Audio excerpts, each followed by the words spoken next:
Well, I'm back from my sojourn, my whirlwind trip to New York City. I was there for the purpose of seeing the Sam Hyde show, which I successfully did.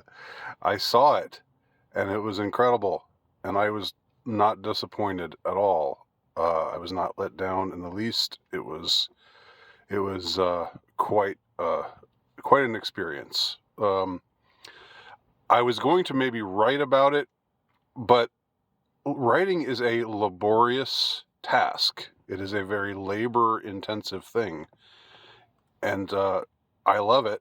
I do it because I feel that I'm called to do it.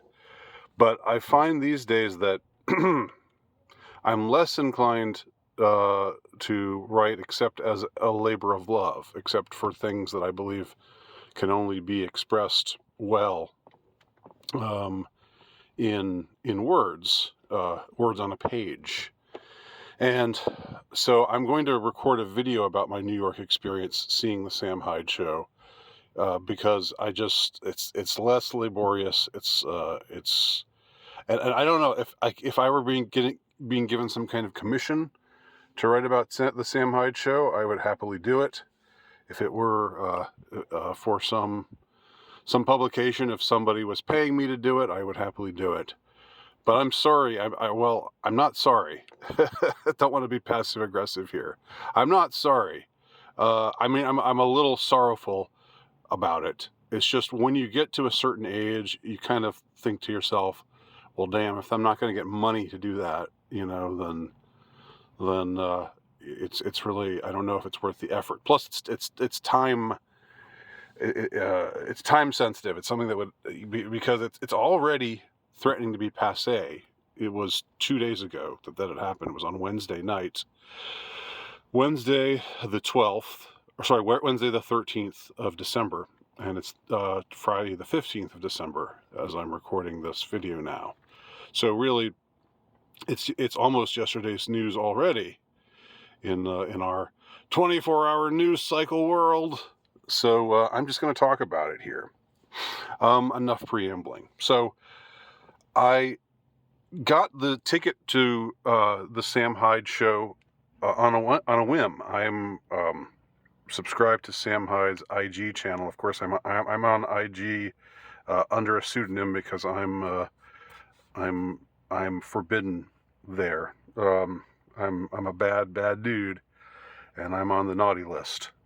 So I'm forbidden on Facebook, and I'm forbidden on IG, on the gram. But I'm there under a pseudonym for now. This is like my 5th or 6th or 7th incarnation on IG, and it's a fairly low-key thing. But I am subscribed to Sam Hyde, who rather hilariously, his channel is called SNL. He's stolen SNL's tagline, and he should, because SNL needs to die. And Sam Hyde is doing, Sam and his friends, the MDE crew, are doing what Saturday Night Live used to do when they were still funny. So anyway, Sam suddenly flashed that he was going to be performing in New York City on December 13th. This was in late November. And there was a link to tickets. So I went to the link and saw that the tickets were quite affordable. And I thought, Sam Hyde performing in the heart of the Big Apple? This is something, this is the chance of a lifetime. I mean, this is something I want to be there for. Not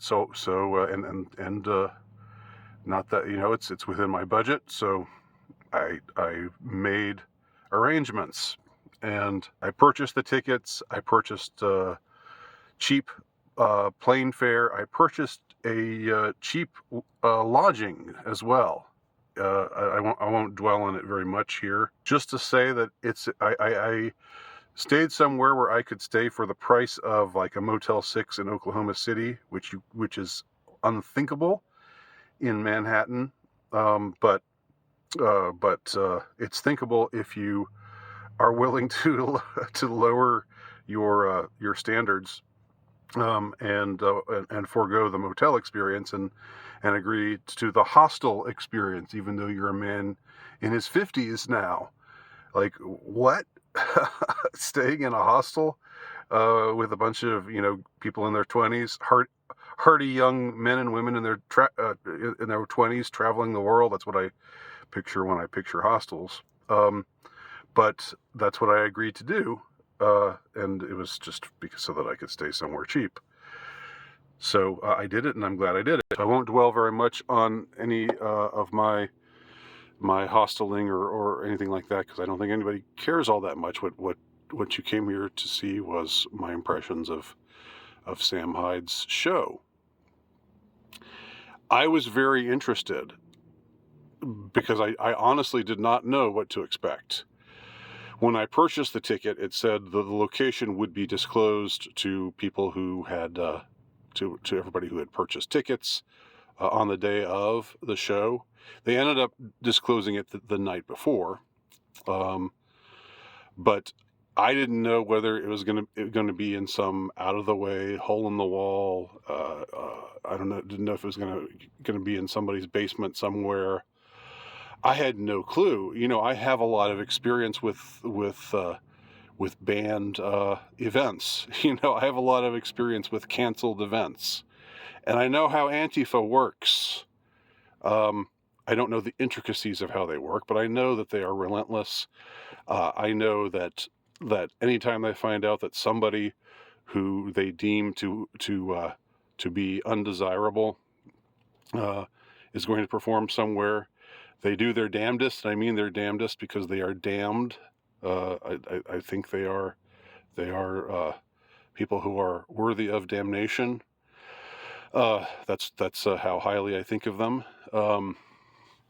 I know how they operate. They set out to try to see to it that the events get canceled. They call in a threat. They do whatever they can, or even if they don't manage to actually cancel an event, they're out in force, and you see them, and they're like, throwing feces at people. I was, throwing using like a slingshot to send cups full of rocks at people. I was in Charlottesville. I'm telling you, Charlottesville. No matter what you've heard from the media, in Charlottesville, the villains were the Antifa. The aggressors were Antifa. And I'm going to take that to my grave because I was there and I know better than you. If you weren't there and you're going to claim otherwise, you're full of shit. You don't know what you're talking about. So anyway, I was there for Charlottesville, which they successfully canceled. With the connivance of the state government of Virginia, and Terry McAuliffe, the then Democrat governor of Virginia. I was present 2 years ago at Virgin Fest, which was successfully canceled in its initial venue. Virgin Fest was where so-called incel core artists were performing, and it was in my hometown of Atlanta. And of course, the original location was canceled, so the holders of the event just decided to go hold it outside, and nobody could stop them, even though they had to go out. I was going to say go autistic.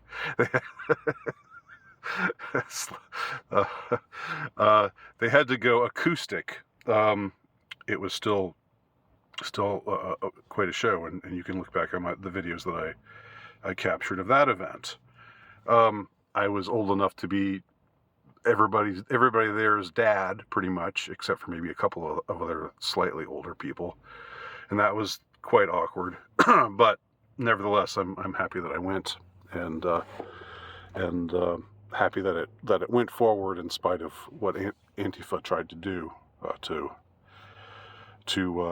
cancel it. So I know how this stuff works, and I was thinking to myself, what's going to happen. Is this show going to go on? Is it going to happen the way that it's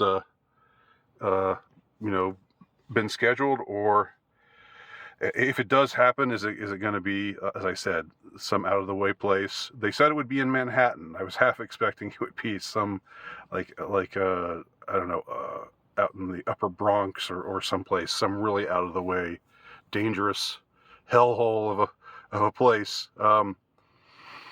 But I am happy to report that there is that I saw absolutely no evidence of Antifa anywhere. I don't know what Sam Hyde and MDE are doing.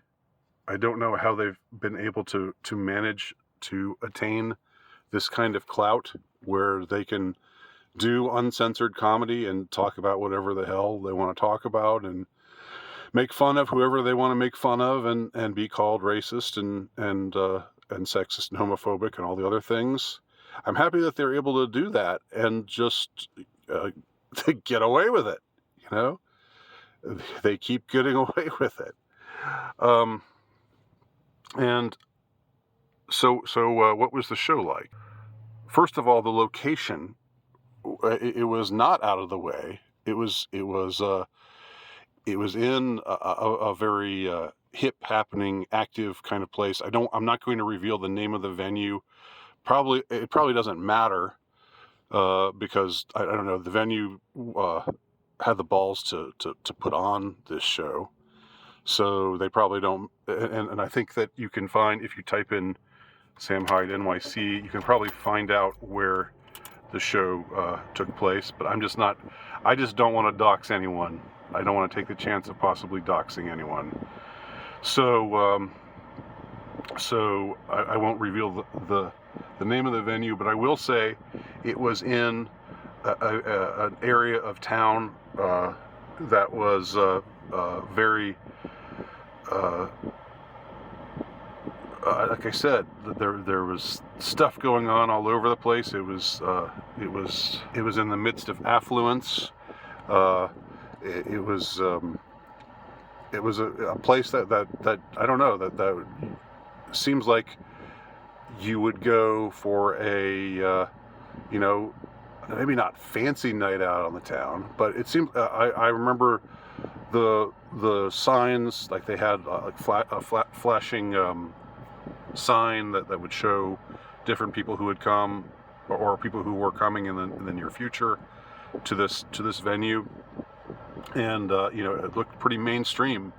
It looked pretty legit. Not that someplace that's more off the beaten path or edgier, or I'm not saying that they are not legit, but I am saying this is like a mainstream-esque sort of place in the midst of in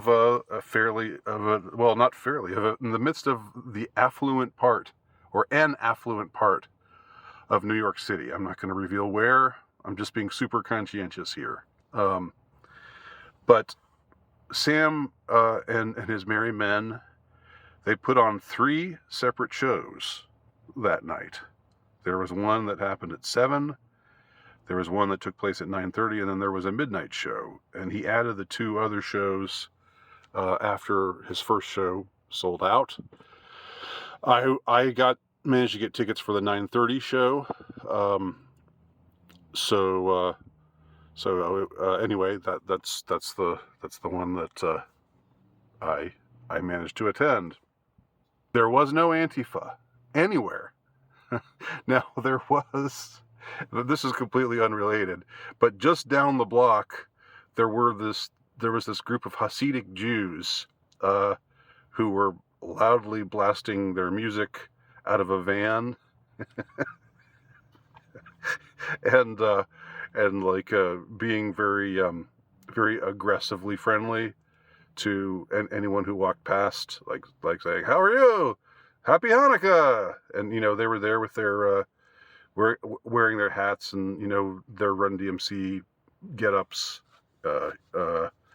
with their curly hair and stuff.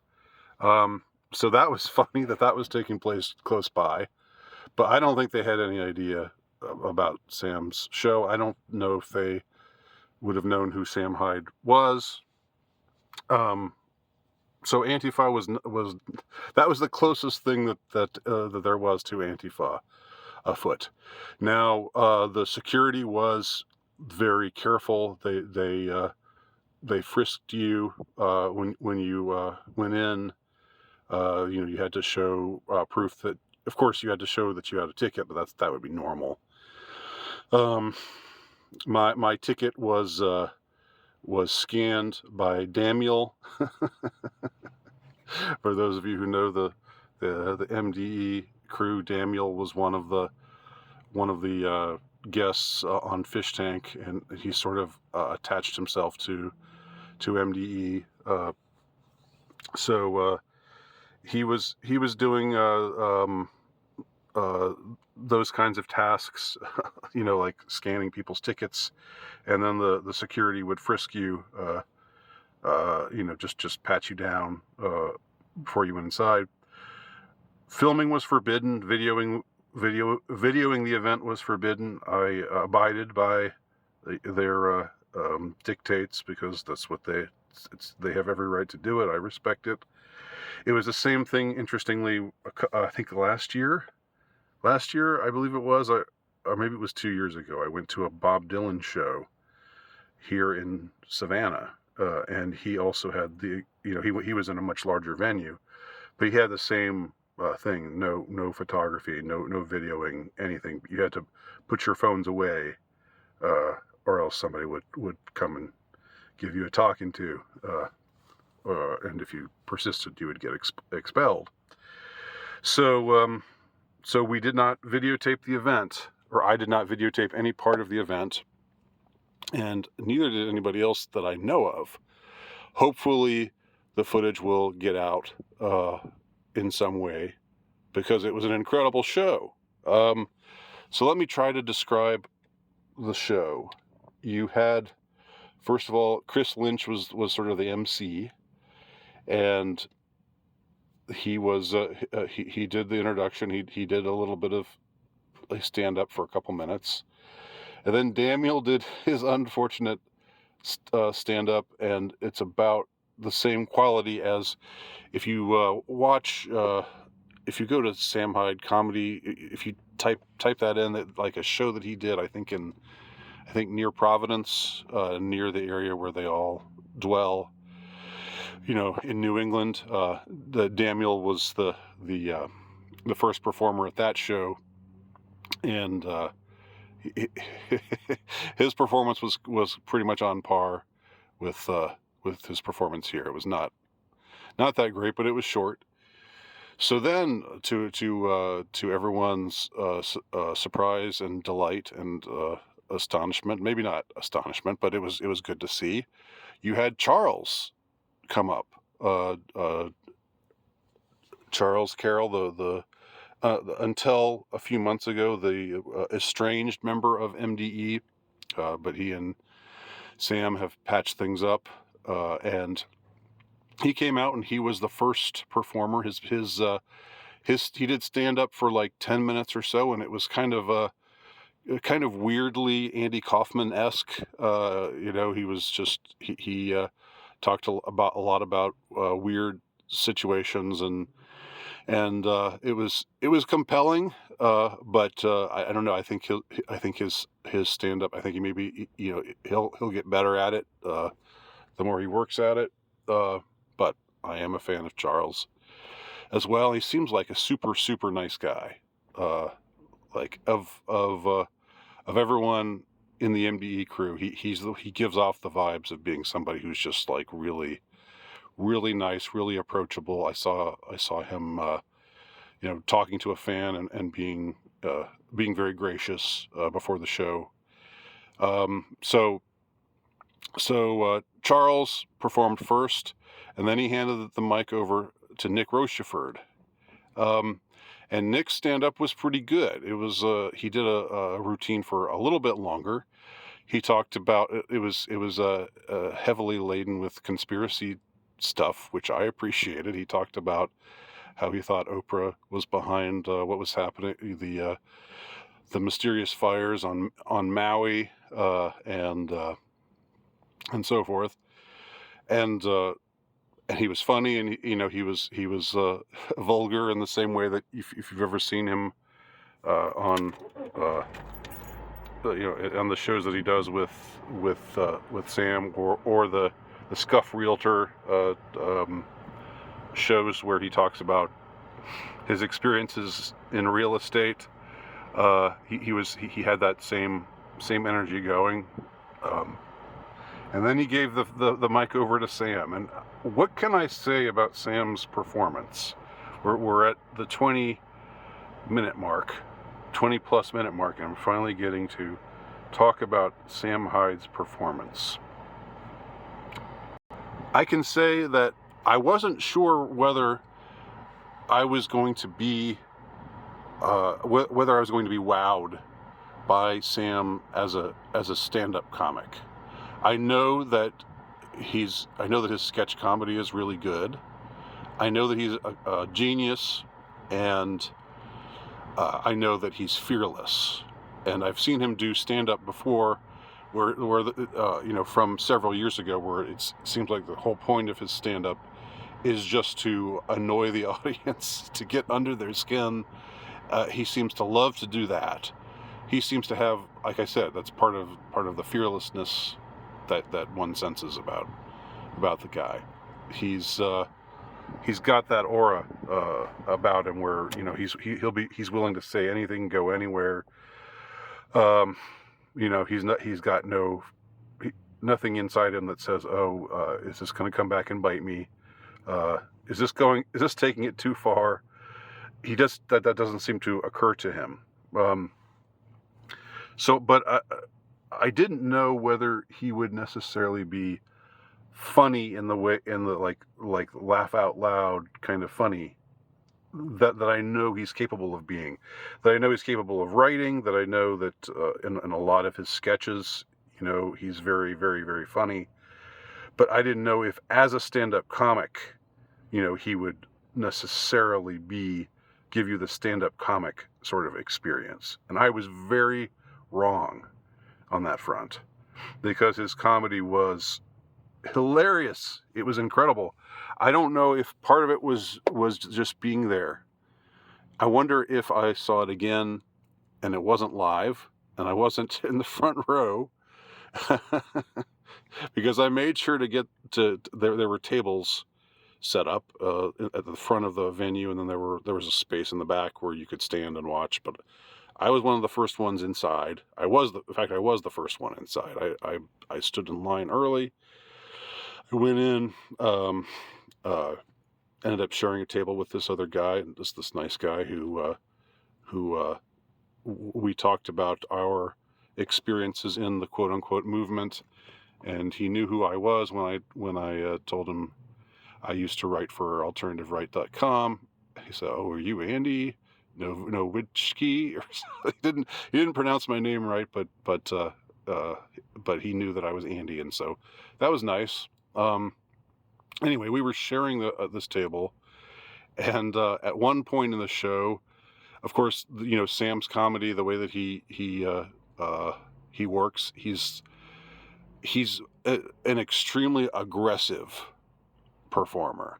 He is I'm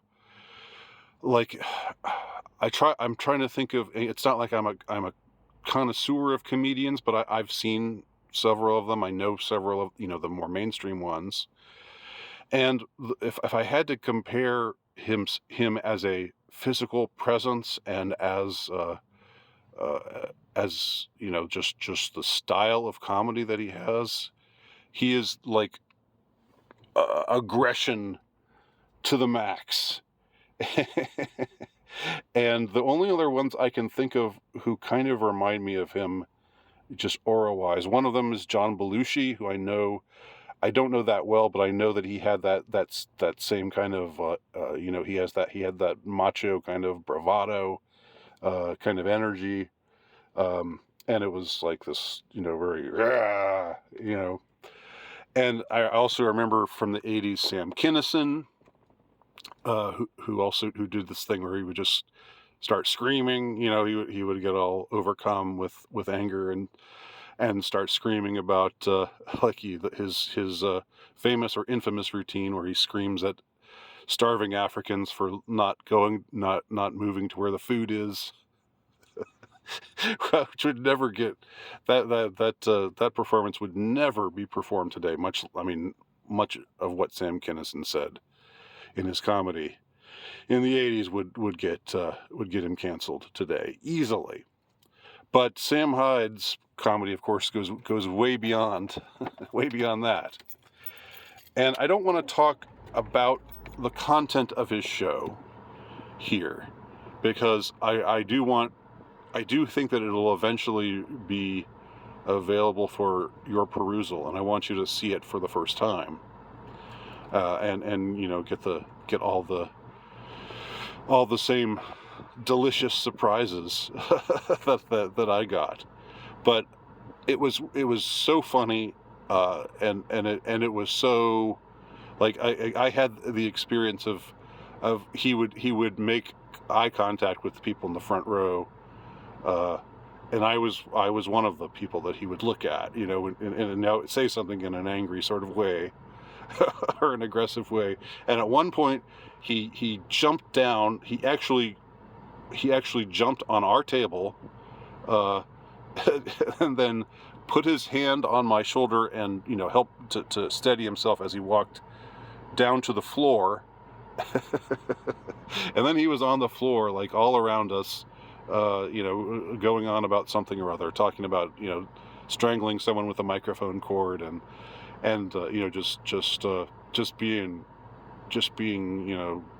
out of control. I don't think he was really out of control, but that it had that energy to it, and so he was all around us for a few minutes there, just on the floor, and just, you could not contain the man.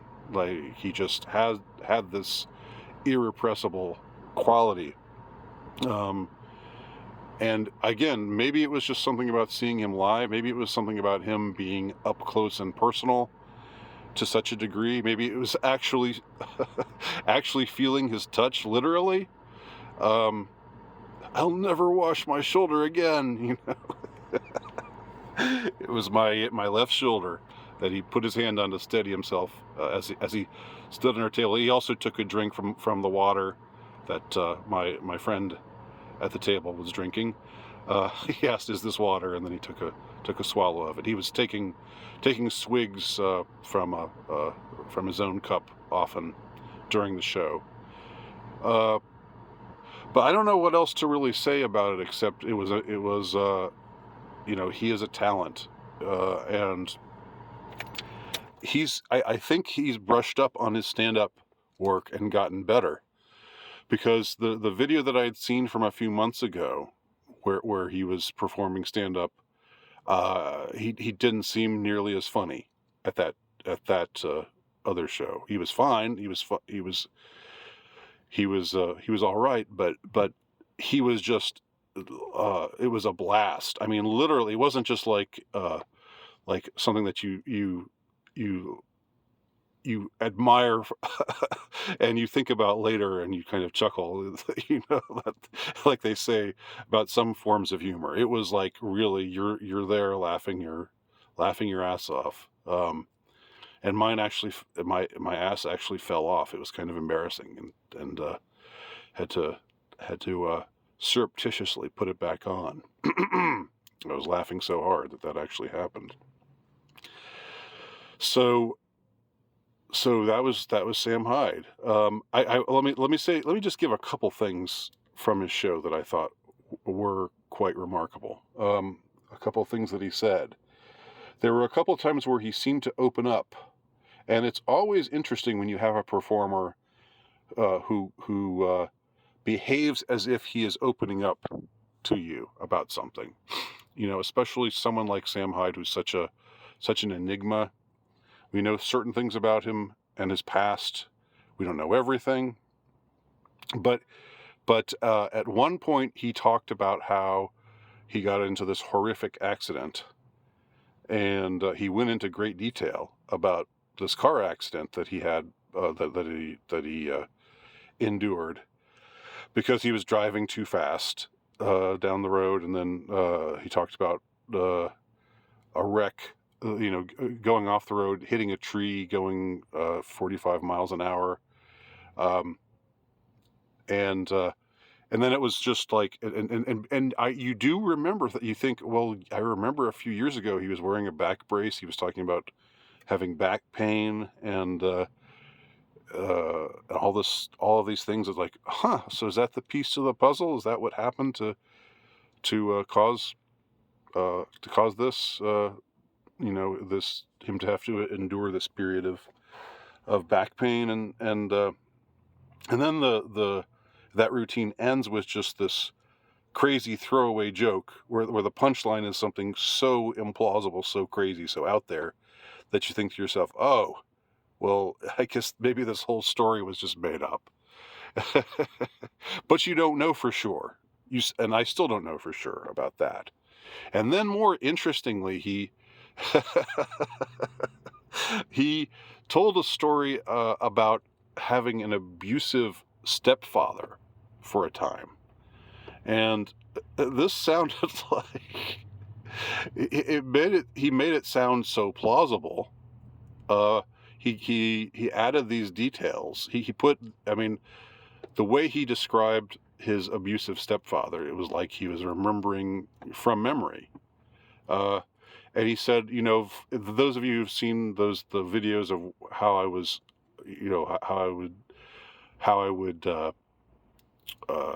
make my mom so crazy. I would drive my mom crazy. And if you've ever seen Sam Hyde's, just if you type in Sam Hyde mom, you'll see the Sam Hyde videos that he does during a time when he was living with his mother, where he just goes on and on about this, that, or the other thing, and just is completely unhinged, and they are hilarious. And his mother is just like, Sam, stop. Sam, really, stop. I mean it. She's just this. You hear her voice from time to time, just saying, begging him to stop with doing his relentless shtick, which he does not ever stop. But he says, this is why I treated her that way. And it sounds plausible, but then again, there's a twist, and you realize, oh, well, so that's probably all made up. He's probably just making up this story about this stepfather. And again, I'm being very vague about it. But that's the brilliance of the performance, is the fact that he makes it fit with things that we do know. That if you've watched his videos, if you know him well enough, as a performer or as a public figure or whatever he is, that there was a period of time where he legitimately had back pain, and we know about his videos with his mom, but never heard about any stepfather before. He even calls him a name. He even says he even says his name was. I'm not going to give it away here, but he thought his name was too goofy. Sounded too goofy to be abused by a person with the name that he actually had. So he called him by a different name when he talked to his therapist. But it turned out that, like, the twist that it takes, it turns out that you doubt that this was. I mean, more so than the road accident. You doubt that this ever happened, that he ever had a stepfather. But he makes you believe it for a little while, or at least for me, I was wondering if it was true. I think there were others in the crowd who just were buying it hook, line, and sinker. So, yes, there is like a primal aspect to his comedy, but there's also just this, there's also this very, very deliberate aspect to it. So it's not just gut level stuff. He's not just saying, whatever he feels like saying or whatever comes up, in his depraved gut. telling him to riff on this, that, or the other outrageous thing in an outrageous manner. There's a real mind working there, and it's not that I'm surprised about that, but it was something to see it in action that way. And so that was the Sam Hyde performance. The crowd was mostly male. There were a few women present. And I actually had a conversation with a couple of what I think were probably M to F folks afterwards, but one of whom was, but they were rather convincing as girls, but I don't think they were girls from birth. But one of them was wearing the Billions Must Die T-shirt, and they were there together, and they started talking to me, and one of them started asking me like, "Oh, you like Sam Hyde? What's your favorite MDE sketch?" It was like they were testing me. They were like, what's this old man doing here? And so I sort of I parried with them, but it was all in good fun. And but just to talk about just saying, some of the people that I met afterwards, including the guy who I shared my table with. Most of them were younger. Most of them were men in their 20s. I get the feeling most of them were New Yorkers or people who lived around New York. I don't know if anybody else flew in from some other part of the country, although I don't really know for sure. Maybe there were some who did. But anyhow, I ended up telling these quote-unquote girls that they were waiting for Sam to come out. There's a big crowd of people waiting to see if Sam would emerge and like they could get their pictures taken with him. And I had waited there a little while, and I was getting tired, and it was late, and it was really cold, and I thought, I was kind of worried about finding my way back to my hostel where I had one more night to stay before I would take my plane ride home in the morning. So I told her, quote unquote, if Sam comes out, tell him I said hi, and I left and got on the subway. And I'll just conclude since this is all about my. You can stop watching now because there's nothing else about Sam Hyde if that's all you're interested in. But my journey back to the hostel was quite interesting, and I want to share my thoughts about it here. And that's how I will wrap up this already lengthy video. So I took the subway out to the street. If you don't know how Manhattan works, there's numbered streets that go, I think, from like 200 or something, on the further up you go in Manhattan, all the way down to lower Manhattan, where the streets get lower and lower numbered. So I took the subway all the way out to where my hostel was. But the thing was, I had to cross Central Park to get back to where my warm bunk, my semi-warm bunk in a room with 9 other sleeping men was waiting for me. And it was the weirdest thing. Like it was walking across Central Park to get to the other side of Central Park at in this particular part of town, where it was I'll say it was 103rd Street. It was such a strange and surreal experience. I almost got my camera out and videotaped the experience, but I somehow thought No, because that would, I don't know. I thought I would break the mood somehow. And was it scary? It was not. It was slightly. I mean, it was a little bit unnerving, but it was more just like surreal. What do I mean? When I was walking through Central Park late at night, like around 12:30 in the morning, it was totally deserted. And not only was it deserted, it was completely quiet. And this was Central Park in New York City.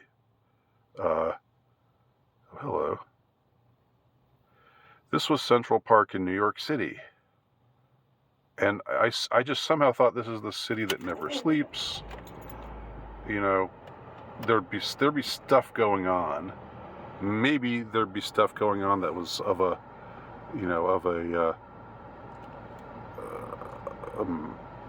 of a sleazy nature. Maybe there'd be. I was afraid I might get approached by unsavory sorts of people. Maybe get mugged. This was all going through my head, but anyway, it was the only way to get. There was no other way to get to where I needed to go. But there was nobody there. I might as well.